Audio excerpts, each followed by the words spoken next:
Hello tout le monde et bienvenue dans cette nouvelle vidéo. Aujourd'hui je vous présente la Kawaii Family de chez Grain Creative.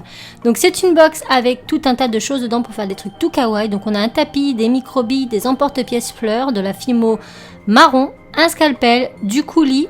Et on a une grande boîte avec toutes ces magnifiques couleurs pour réaliser des trucs super kawaii.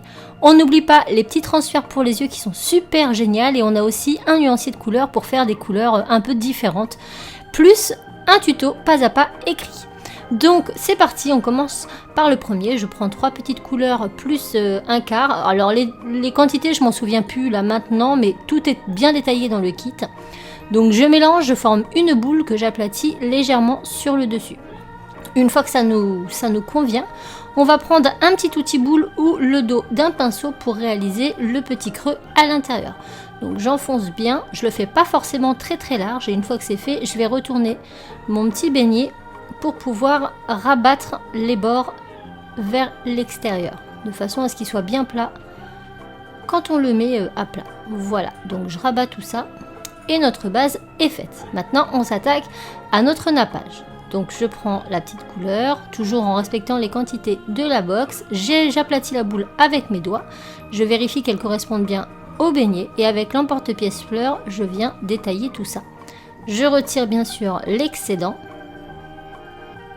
Et avec une petite lingette, je vais frotter les bords pour les rendre moins coupants.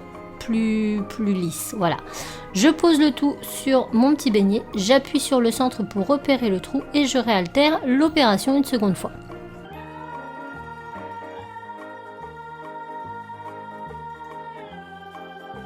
Voilà ce que ça nous donne.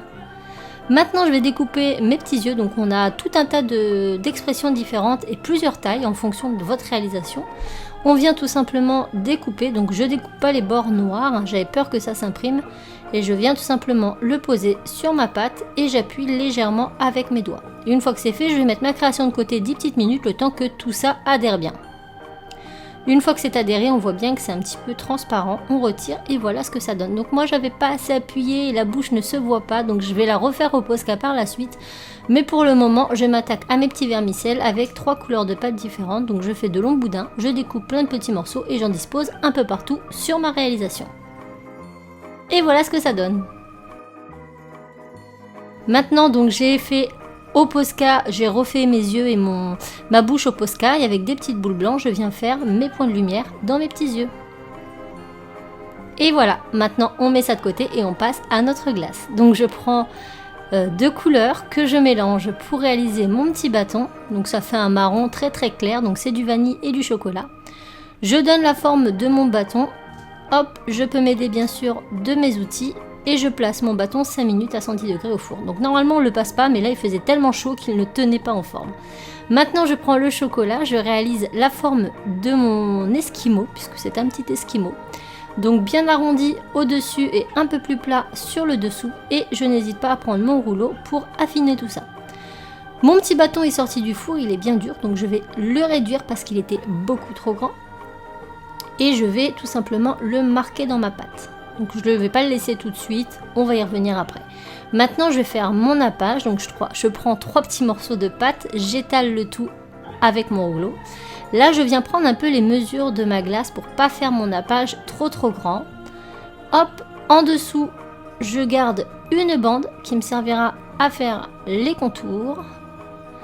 Et dans la partie que j'ai marquée, je vais venir faire comme des petits fantômes. Voilà, tout simplement. Donc je réalise mes petits fantômes. Donc je suis partie un peu en biais sur le côté, je ne sais pas pourquoi. Il faut vraiment que ce soit droit au-dessus, sur les côtés et en biseau en dessous.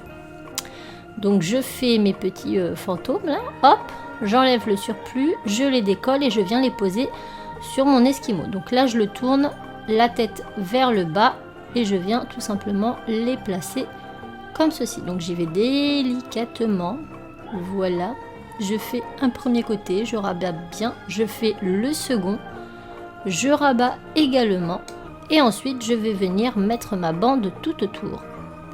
Le plus dur est à venir parce que de cette chaleur, c'est très compliqué, la pâte colle beaucoup. Donc je tremble énormément dans cette vidéo, c'est normal. Donc là, je fais mon contour et maintenant je vais venir pincer en fait ma pâte de façon à rabattre et qu'il n'y ait plus de couleur chocolat. Voilà, on pince, on pince, on pince.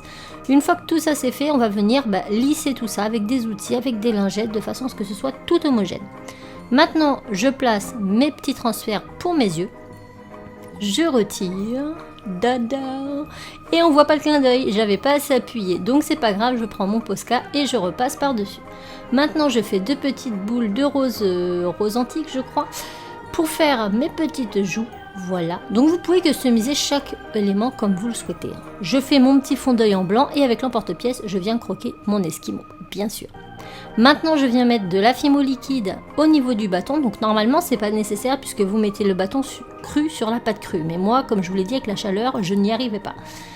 Et voilà, nous avons 2 petits trucs super cool. On va leur rajouter des petits clous à œil pour en faire des suspens et on va les mettre 30 minutes à 110 degrés au four. Dada, une fois fini, on les vernit et on les monte et voilà ce que ça donne. Donc il y a plein de façons, vous avez plein de photos différentes pour les réaliser dans différentes couleurs, avec ou sans vermicelle, avec un regard différent et c'est ce que j'aime beaucoup dans cette box. Donc vous la retrouverez chez Cultura, je vous mets le lien en partie plus information. Moi j'ai adoré et si vous en souhaitez d'autres, n'hésitez pas à me le mettre en commentaire. Je vous envoie tout plein de bisous et je vous dis à très vite dans une autre vidéo. Ciao!